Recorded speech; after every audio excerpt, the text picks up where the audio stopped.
Cette revue de la presse vous est offerte par le ministère camerounais des Transports. Chers conducteurs, l'excès de vitesse ou la vie, il faut choisir. L'inattention, l'imprudence, l'impatience ne vont pas avec le volant. Ceci est un message du ministère des Transports. Bonjour à tous et bienvenue à cette nouvelle édition de la revue de la presse camerounaise. Commençons notre périple ce matin avec le quotidien bleu d'Aman Mana, le quotidien Le Jour, qui nous indique qu'en soutien à Fridolinké, des enseignants d'université annoncent une grève. Le syndicat national des enseignants du supérieur appelle le personnel enseignant à observer un débrayage demain pour dénoncer l'humiliation subie par leurs collègues et attente aux libertés. L'information, vous la retrouverez ce matin en page 3. On parle également de la FECAFOOT ce matin avec Albert Bida qui revient à la charge. Et puis, s'agissant du décès de Solange Tabat, on va vers une deuxième reconstitution des faits, nous renseigne ce matin le quotidien bleu.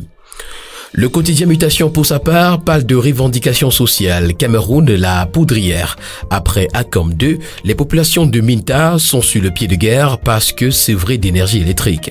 À travers le pays, le soulèvement mijote à cause du faible accès aux services sociaux de base. L'information est à retrouver en page 5. On parle également de décès de parlementaires. À quand les élections partielles? S'interroge ce matin le journal. Et puis, s'agissant du RDPC, dans le Nyong-Esso, Henri Yébé a ici fait le point. Le quotidien L'Info à chaud qui parle également ce matin de la coupure d'électricité nous présente l'ultimatum des chefs de Minta, village du secrétaire général à la présidence de la République au Premier ministre. L'information, vous la retrouverez en page 3. En petite une ce matin, on parle du 7e contingent descendant de la MINUSCA. Le chef de l'État a mis des moyens pour améliorer les conditions de travail, nous renseigne ce matin le quotidien L'Info à chaud qui parle également de la lutte contre les faux médicaments. Nous sommes tous concernés. Et puis Achille Bembe, le sommet est terminé. Place à la mise en œuvre des propositions. Le tri-hebdomadaire Le Soir qui parle également ce matin de la contribution du 7e contingent camerounais à la stabilisation de la République centrafricaine titre à sa grande une la reconnaissance de la patrie. L'hommage mérité a été rendu au 7e contingent de retour de la MINUSCA hier à la cour d'honneur de la brigade du quartier général au cours de la cérémonie de restitution de l'étendard présidée par le ministre délégué à la présidence chargé de la défense Joseph Betty Assomo. On parle également ce matin en petite une de relance de l'aviation civile. Galibi Beye donne la position du Cameroun. S'exprimant au nom du Cameroun, le ministre des Transports a affirmé que les recommandations et orientations de l'équipe spéciale du Conseil de l'OACI sur la relance de l'aviation ont aidé le Cameroun à assurer la reprise des vols après la fermeture totale de l'espace aérien au début de la pandémie en mars 2019. Ces orientations ont permis au gouvernement d'édicter des directives pour le transport aérien dans le contexte de la Covid-19 et de lancer le redémarrage progressif des vols. Le retour d'expérience issu du traitement de chaque vol a contribué à améliorer le dispositif de santé au sein des aéroports internationaux. En outre, le ministre des Transports a souligné l'importance pour les États d'harmoniser les mesures visant à réduire la propagation de la Covid-19 en mettant en œuvre les recommandations de la CART. Le quotidien Réalité Plus, dans sa parution de ce matin, revient sur les obsèques du sultan Bombo Dioya et la désignation du nouveau roi et félicite l'organisation. Bravo Bamoun, titre ce matin le quotidien de Paul Ngouari Kindi. 13 octobre 2019, 13 octobre 2021, Remember Boussi Boulanga titre ce matin à sa grande une le quotidien Le Messager. Achille Bembe et Philippe Bissek revisitent l'héritage du philosophe camerounais dont l'influence aura déterminé les débats actuels sur la décolonisation du savoir. On parle également des métiers d'hygiène et de propreté. L'expertise d'Yvonne Flore Mbelima est à retrouver ce matin dans les colonnes du quotidien Le Messager, ainsi que la phobie du gouverneur de l'Est au sujet du coronavirus. On parle également de renouvellement des organes de base dans le Nyong-Esso. Le quotidien nous propose en pied de une de savoir comment Yébé ici a sauvé le RDPC. Le Messager nous amène dans les secrets de la stratégie du président de la commission départementale de contrôle. Nord-Ouest et Sud-Ouest, les chemins de la paix titre ce matin Cameroun Tribune. La dernière visite de travail du Premier ministre chef du gouvernement Joseph John Gouté dans ces deux régions a une fois de plus marqué la volonté du président de la République de continuer d'œuvrer avec l'appui de tous pour un retour définitif à la normale dans cette partie du pays. Où en est-on aujourd'hui au plan sécuritaire, économique et social? Le focus de Cameroun Tribune à ce sujet est à retrouver des pages 7 à 9. On parle également en petite une ce matin du Crasser et des cadeaux surprises de Chantal Biya. On s'interroge ce matin à la grande une du journal Éco-Matin Planification. La SND30 peut-elle ressusciter le Conseil économique et social? En petite une, Souhaite 2, Viva Benoué, PADES, la Banque mondiale octroie 236 milliards de francs CFA au Cameroun.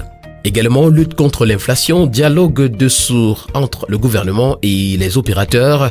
Et puis, campagne sémencière 2021, l'État a condamné à payer 2 milliards de francs CFA aux pépiniéristes. Toutes ces informations sont à retrouver ce matin dans Éco-Matin, parution de ce jour. Le quotidien L'économie, pour sa part, parle de coopération ce matin. Le Cameroun bénéficie d'un nouveau financement de la Banque mondiale. D'un montant d'environ 236,54 milliards de francs CFA, il va servir entre autres au développement de l'agriculture dans la vallée de la Benoué et à l'autonomisation des femmes et filles dans l'extrême nord, le nord et l'Adamawa. L'accord irrélatif a été signé hier au ministère de l'économie, de la planification et de l'aménagement du territoire. S'agissant des finances, on parle de Wafacaf qui lance une application de transfert d'argent de l'Europe vers l'Afrique. Et puis, sommation, retrouvons les populations de Minta qui donnent 15 jours à Eneo pour rétablir l'énergie électrique. Et puis, initiative, le JICAM va cartographier les entreprises qui investissent dans la lutte contre le sida.